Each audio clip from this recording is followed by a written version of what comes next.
نبی پاک علیہ الصلوۃ والسلام جس دور میں آئے نا، یہ وہ دور تھا کہ جس میں بچیوں کو زندہ درگور کیا جاتا تھا۔ بیٹی پیدا ہونا ذلت کی وجہ سمجھی جاتی تھی، لوگوں کے جو ہے وہ چہرے کالے ہو جاتے تھے، پورا دن چھپتے پھرتے تھے اگر کسی کا بیٹی ہو جائے۔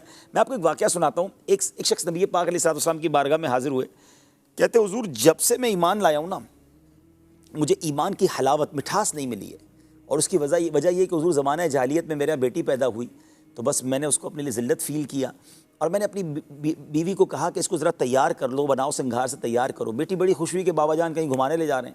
میں اپنی بچی کو لے کر گیا، میں نے ایک گھڑا کھودا اور اپنی بچی کو اپنے سامنے اس میں ڈالا۔ میری بیٹی مجھے پکارتی رہی کہ بابا جان کیا آپ مجھے قتل کر رہے ہیں؟ وہ چیختی رہی، چلاتی رہی، میں نے مٹی ڈال دی اور اس کو ایک طرح سے میں نے قتل کر دیا۔ حضور آج بھی میرے کانوں میں وہ آواز گونجتی ہے کہ بابا جان کیا آپ مجھے قتل کر رہے ہیں؟ جب بھی وہ آواز سنتا ہوں میں بے چین ہو جاتا ہوں، مجھے چین ہی نہیں آتا۔ اسلام کس قدر کمال کا مذہب ہے۔ نبی پاک علیہ الصلوۃ والسلام نے فرمایا کہ بے شک اسلام زمانہ جاہلیت میں ہونے والے گناہوں کو مٹا دیتا ہے۔ تمہارے گناہ زمانہ جاہلیت کے تھے، تم ایمان لے آئے، گویا اس کا مضمون یہ بنا اللہ پاک نے تمہارے وہ گناہ معاف کر دیے۔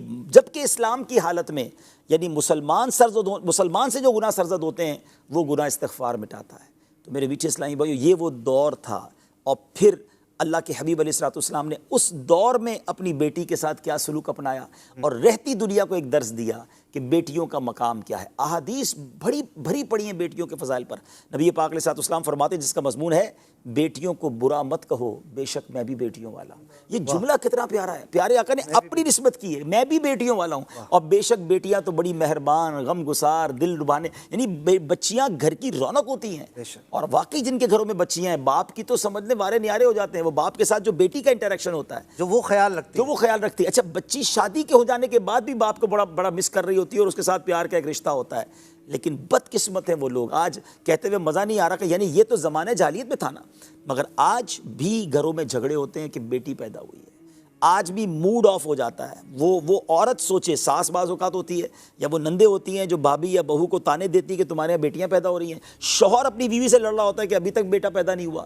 کیا یہ اس کے ہاتھ میں ہے؟ اللہ کی دین ہے، اللہ جسے چاہے عطا فرمائے۔ اور میں سے کئی لوگوں کو جانتا ہوں کہ جب ان کے گھر میں بیٹی آئی اور انہوں نے شکر ادا کیا، اللہ نے ان کے دن پھیر دیے، وارے نیارے ہو گئے، ان کے روزی میں اتنی برکت ہو گئی۔ میں ایک صاحب سے ملا، ان کی 3 بیٹیاں ہیں، بیٹا کوئی نہیں ہے، تو ایسی بات ہو رہی تھی، تو کہتے ہیں ابھی بھائی جب سے 3 بچیاں ہوئی ہیں نا، مجھے تو سمجھ نہیں آ رہی، میرے وارے نیارے ہو گئے، اتنی روزی میں اللہ نے برکت ڈالی، because he is enjoying that.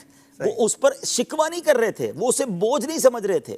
تو یہ تو کفار کا طریقہ تھا کہ جو بیٹی کے پیدا ہونے پر غصہ کرتے تھے اور لڑتے تھے اور بیٹی کو مار دیتے تھے، مگر آج بھی ایسے گھر ہیں جہاں طلاق اس لیے ہوتی ہے کہ تمہارے یہاں بیٹا پیدا نہیں ہوتا۔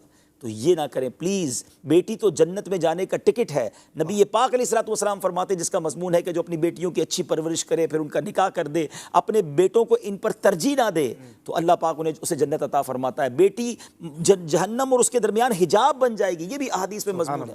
تو اس قدر فضائل بیٹیوں والوں کے ہیں، 3 بیٹی پر بھی فضیلت، 2 پر بھی۔ راوی کہتے ہیں اگر 1 بیٹی کا بھی سوال ہوتا تو نبی پاک فرماتے وہ 1 بیٹی کی جو صحیح خدمت کرے وہ بھی جنت میں داخل ہو جائے گا، اس پر بھی جنت واجب ہو جائے گی۔ جب گھر میں بندہ کوئی چیز لے کر آئے نا، حدیث پاک کا مضمون ہے، یعنی مثال کے طور پہ ہم فروٹ لے کر جاتے ہیں یا کوئی چیز لے کے جاتے ہیں، فرمایا بچیوں سے سٹارٹ لیں، بانٹنے میں بھی، یعنی تقسیم میں بھی بچیوں کو دیں پہلے، یعنی ان کو ترجیح گویا ایک طرح سے دی جا رہی ہے، کیونکہ یہ بعض اوقات احساس کمتری کا شکار ہو جاتے ہیں، نازک دل ہوتے ہیں۔ اچھا دینا اپنے بیٹے کو بھی ہے، لیکن بھائی بیٹے کو ہی ساری ترجیح مل رہی ہے، یہ میرا بیٹا، یہ میرا کماؤ پوت، یہ نہیں ہونا چاہیے، ان کی دل آزاری نہ ہو۔ دوسرا، اب اس کو اور نیچے لے کر آتے ہیں کہ بعض علاقوں میں یہ بھی کہتے ہوئے مزہ نہیں آ رہا، انٹیریئر میں پتہ چلتا ہے، کئی جگہوں پر پتہ چلتا ہے کہ بچیوں کی شادی نہیں کی جاتی، کہ شادی کریں گے تو اس کے جہیز کے ذریعے ہمارے پیسے چلے جائیں گے، جائیداد اس کو دینی پڑ جائے گی۔ اچھا اسی طرح انتقال ہو جائے تو بھائی بہنوں کا جو ہے وہ حق ادا نہیں کرتے، ورثہ کھا جاتے ہیں کہ بھائی ہم نے ساری محنت کی تھی، جو اس کا شرعی حق ہے وہ اسے دیں۔